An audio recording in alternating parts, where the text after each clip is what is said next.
we'll ask you, what do you think the chances are that DJ Lagway suits up here in Austin tomorrow? I'd say they're better now than what they were couple days ago. Being carted off, I still find it hard to believe myself that he'd be playing on Saturday. But I'm hearing he's doing everything he can to try and be on that field. Now, look, at the same time, even if he's on the field, is he anywhere near 100%, 90%? And if DJ Lagway can't run, that's an element of his game that makes him so good that you take that away now. I think there's a better chance than what it seemed like earlier in the week, but I'm one of those, I got to see it to believe it, as bad as it looked last Saturday. Yeah, I mean, when he has the quick twitch that he has as a runner, I mean, if it's an ankle, a twist or something, that's different. But when it's a hamstring and just a week later, that's hard to come back from. As I said, if you're carted off for a hamstring, it's hard to think that you're going to be in a football game playing the quarterback position and doing what he does, the way he runs. I just think that's a lot on him. If it's an ankle, yes. A hamstring, no. Now he'll try to play because he's coming home.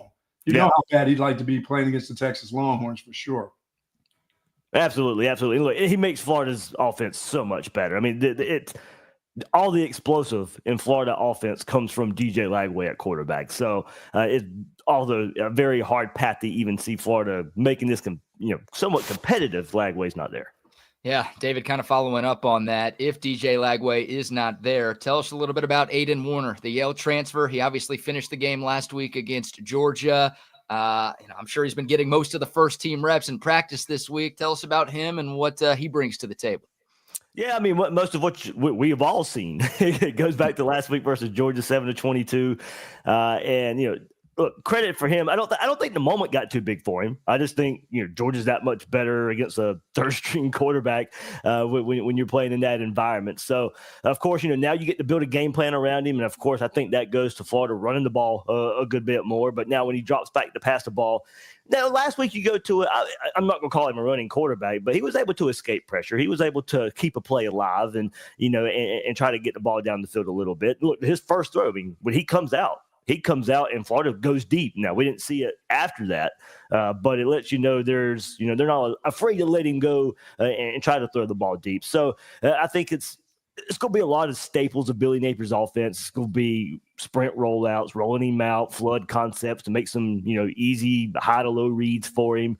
But it's going to be an offense that, and look, because Florida's got some good running backs as well and have been running the ball pretty good lately. An offense that's going to rely more on the run game and try to set up some play action shots. Yeah, I mean, a guy who's only been there for a little bit over a week and some game experiences is likely to not want to pull the trigger because he doesn't want to make mistakes.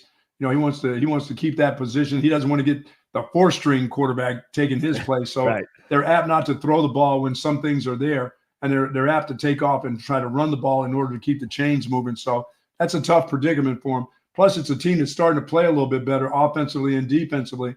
I think there's a belief for the Gators right now with the physicality that they play with, that if you let them in games late, they have a way of running the ball and doing some things with the passing game to stay with you.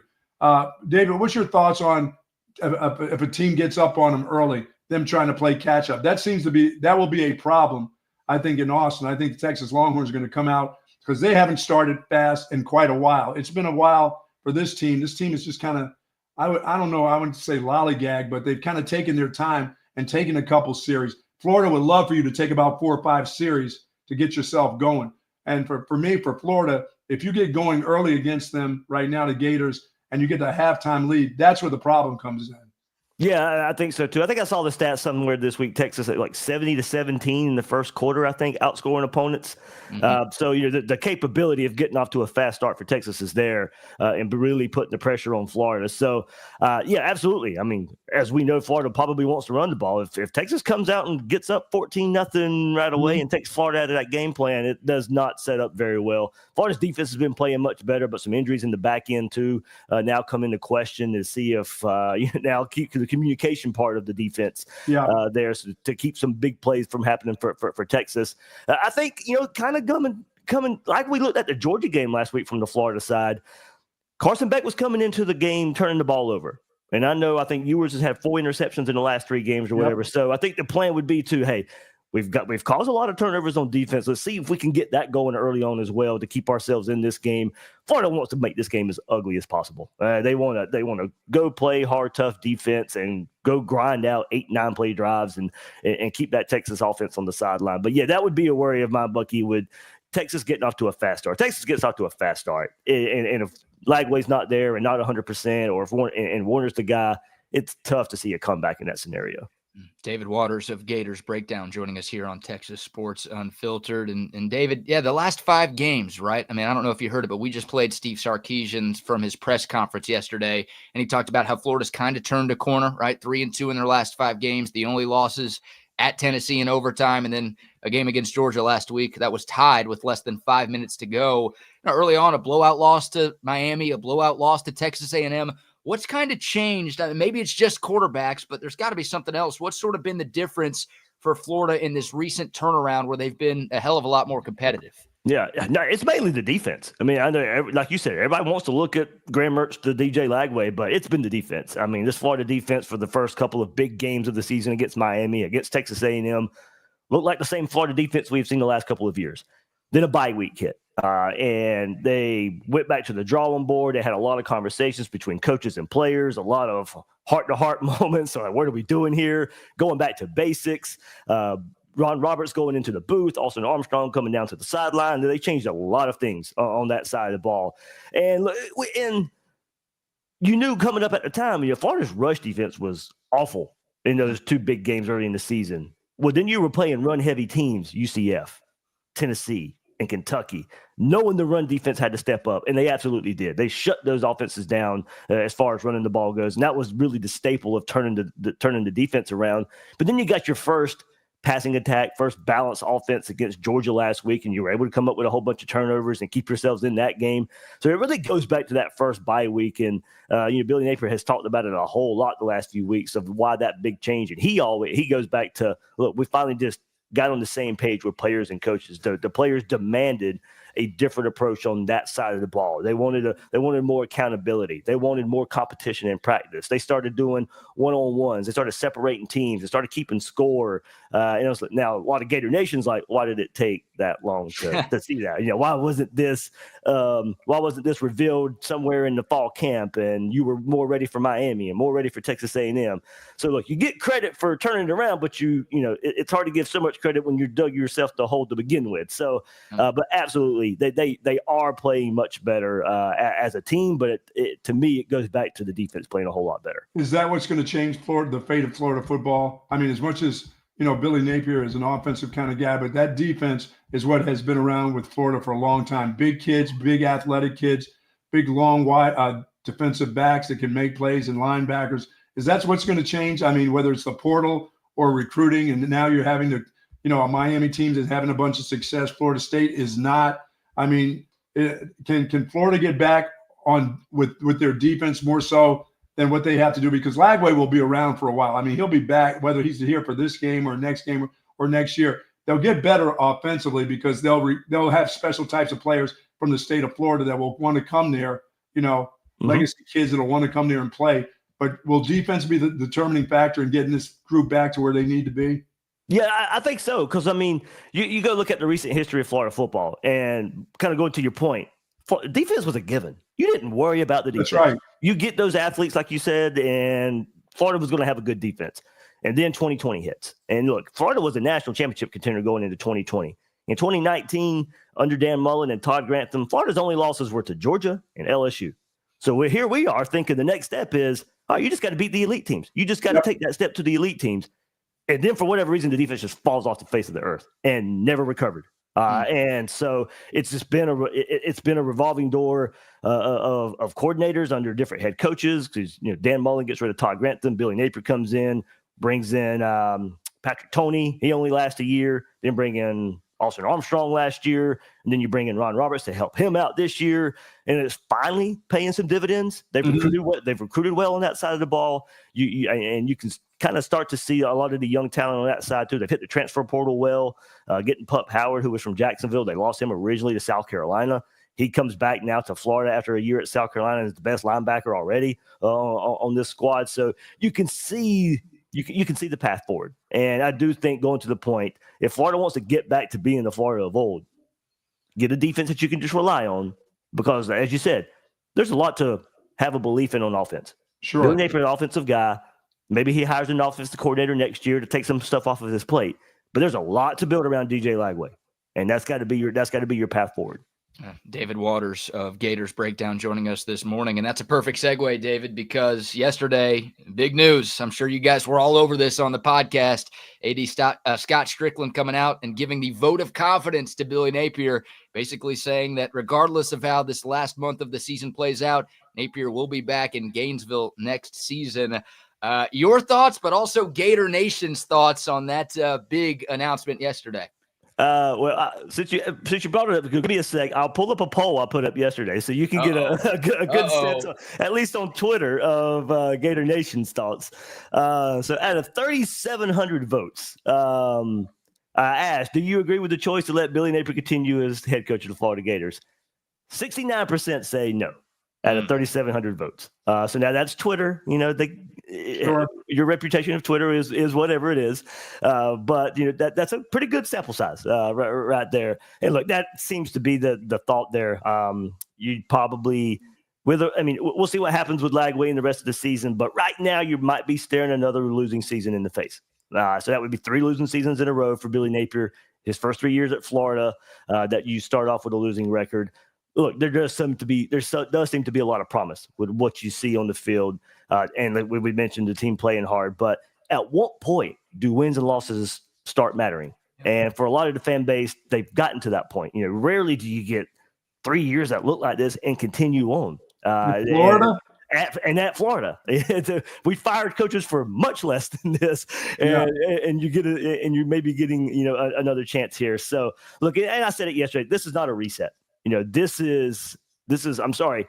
The reset would have been going and hiring another head coach. Mm-hmm. By making this move, it's not a reset. This has to pay immediate dividends. You have to start winning next year. You can't do this song and dance next year. No. But you got a quarterback to build around. So Florida's going to have to hit the transfer portal. And look, part of this angle of bringing Billy Napier back is, all right, so you're going to save the buyout money, and now you're going to use it towards NIL. Mm-hmm. You're going to use it to be aggressive in the transfer portal and go get instant impact players that make your team better to be a contender next year. This isn't a reset.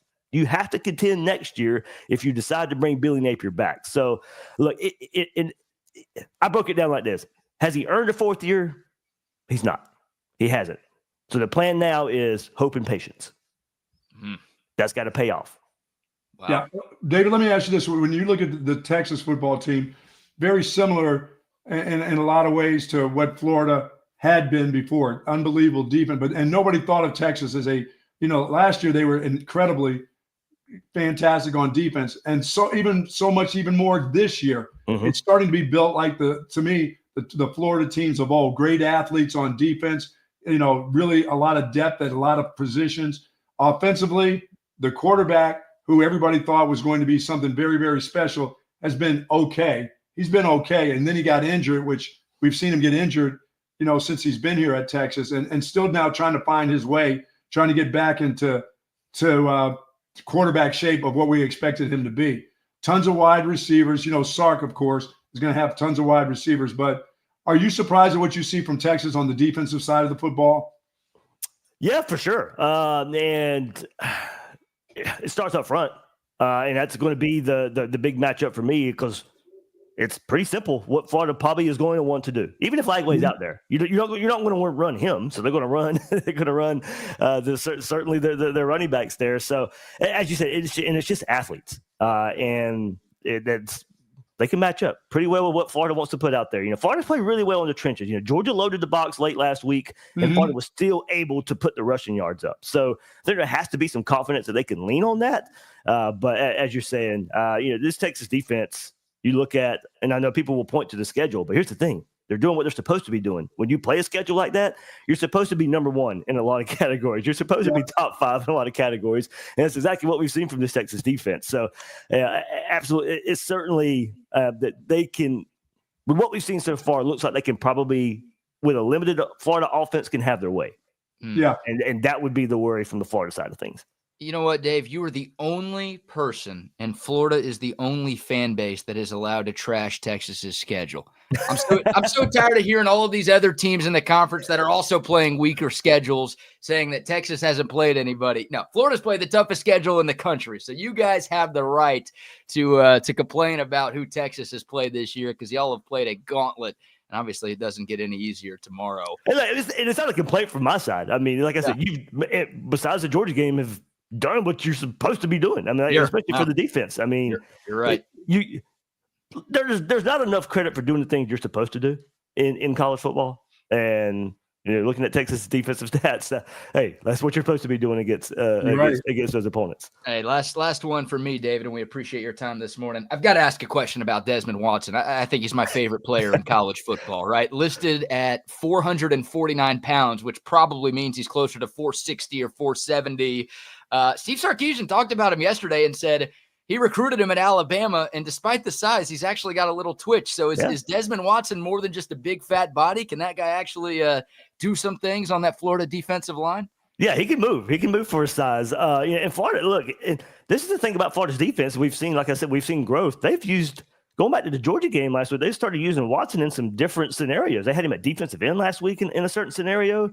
And then Florida, two of the biggest plays in the game against Georgia, they hid, quote unquote, hit a linebacker behind him. You know he's going to take up two bodies. So Florida hit a linebacker behind him, and one of them was caused an interception. Pup Howard comes from blitzes from behind Des Watson, hits the quarterback, Carson Beck, ball floats up in the air. It's the interception for Florida. Miles Graham, first career sack as a linebacker, same scenario. They put him behind Des Watson. Des Watson eats up two offensive linemen, clear shot to the quarterback. So Florida's finding different ways even to use him this far in his career, this far into the season. But yeah, he started playing a whole lot better. It was two big short yardage goal line stands against Kentucky a couple of weeks ago too, where Des Watson's in the middle of that as well. So Des Watson certainly has seen improvement. Hey, look, if you want to get a good idea of his athleticism in a Florida uniform, go back a couple years ago against South Carolina.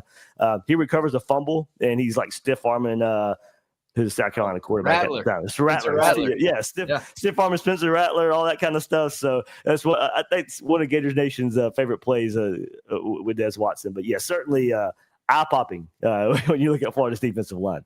So far, David, the SEC is not covering the tight end from Texas. Hopefully, Florida needs to continue that trend for SEC teams playing against Texas. Just pretend the gunner hound doesn't exist. Because I just can't believe that people are not doing things against him. They're putting linebackers on him thinking they can cover him with linebackers. And this guy is just as effective as a wide receiver on the field right now. And when you watch him, he has come an awful long way, this young guy. Yeah, and that kind of goes to questions for Florida's injuries in the secondary, too. You mentioned, people putting linebackers on him. I'm sure Florida will probably try that a couple of times in certain coverages. But, Florida's got some injuries in the secondary with now – Jason Marshall's been out for the season. He missed a Georgia game. And then in that Georgia game, some more injuries happened where Devin Moore went down. D.D. Johnson went down. D.D. might be able to come back and play this week versus Texas, and we'll see. But they've moved Triquez Bridges to corner. Cormani McClain's getting a lot more time at corner now. And that's forced Florida to move some players at safety as well. Triquez Bridges now having to play corner to help figure it out there. So, now – I go back to the communication earlier for Florida's defense. Covering the tight ends could be part of that. And so, certainly a worry there of trying to cover Texas as one of the best playmakers, and just kind of really Florida just still having to answer so many injury questions, of course, on the offense, but with the secondary as well, and covering the tight end. Like, not really many tight ends have killed Florida this year. Yeah. But that's certainly one they better circle and be ready for. All right, Dave, before we let you go, how about a quick prediction for this game tomorrow? Texas, a 22 to 22.5 point favorite as of right now. Can Florida keep this close and make it interesting, or do you think Texas runs away with this one? I had it on the pod, and this is mostly doing with Aiden Warner at quarterback, 34-13 Texas. Was the final score I went with. If Lagway plays, still don't even know how healthy he'll be. I'd probably pick Texas to win either way, honestly. But yeah, if Lagway's anything close to what he can be, a little bit closer game, but I'd roll with Texas either way.